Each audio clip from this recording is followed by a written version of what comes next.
माँ Ambe recording studio आमी। मन करे बन जाई चेला महाकाल के, भोला जी सुधार दी है हमनी के हाल के। मन करे बन जाई चेला महाकाल के, भोला जी सुधार दी है हमनी के हाल के। जौन चाहे ले तवने नु होला। ए राजा जी छोड़ दे कोको कोला, खाली भंगिया के गोला, खुश हुई है गौरा के भोला। खाली भंगिया के गोला, खुश हुई है गौरा के भोला। खाली भंगिया के गोला।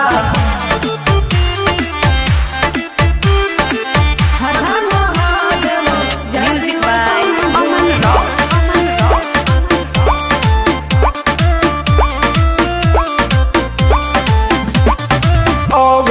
दानी महादानी हई, जाटा में गंगा महारानी हई। गौरा के भोला जिंदगानी हई, प्रेम के बड़का कहानी हई।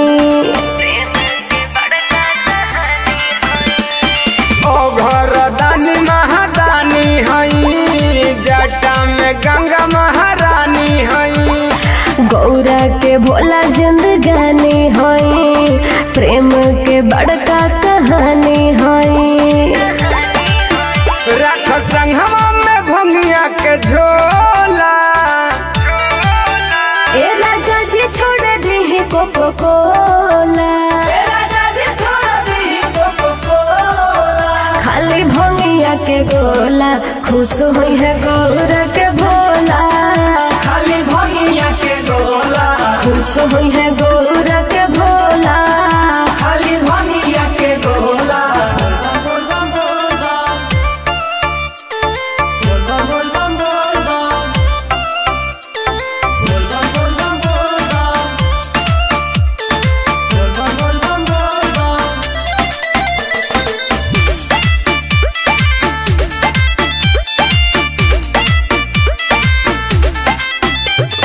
गाला में सपवा के माला बटे, सावन भरी न करहाला बटे। सभे पैन कही दया बाटे, तबे तो बनल दुताला बाटे।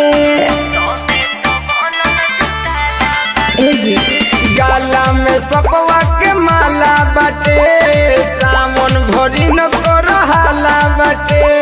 सभे पैन कही दया बाटे, तबे तो बनल दुताला बाटे।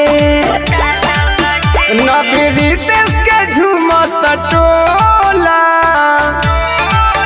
ए राजा जी छोड़ दी कोको कोला, खाली भंगिया के गोला, खुश हुई है गौरा के भोला। खाली भंगिया के गोला, खुश हुई है गौरा के भोला। खाली भंगिया के गोला। माँ अम्बे रिकॉर्डिंग स्टूडियो आमी।